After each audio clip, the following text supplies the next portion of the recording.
भाजपचे आमदार गोपीचंद पडळकर यांच्या कार्यकर्त्याचे सोलापुरातून फिल्मी स्टाईल अपहरण झाले आहे। काही दिवसांपूर्वी झालेल्या मारहाणीचा बदला घेण्याच्या उद्देशाने अपहरण करून हत्येचा प्रयत्न केल्याची माहिती समोर आली आहे। दरम्यान या घटनेची तात्काळ दखल घेत पोलिसांनी शोध सुरू केला, त्यामुळे अपहरण झालेल्या कार्यकर्त्याचा जीव वाचवण्यात यश आले। या प्रकरणात पोलिसांनी मुख्य आरोपीसह त्याच्या 6 साथीदारांना अटक केली आहे।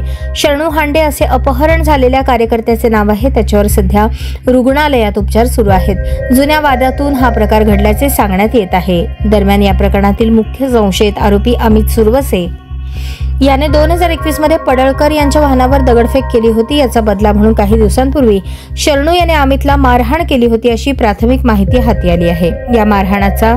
या मारहाणीचा व्हिडिओही सोशल मीडियावर व्हायरल झाला होता। त्यानंतर दोघांनीही आपापसातील वाद मिटवला होता, परंतु याच वादामुळे शरणूचे अक्कलकोट रोडवरील साईनगर येथून अपहरण झाल्याचे सांगण्यात येत आहे।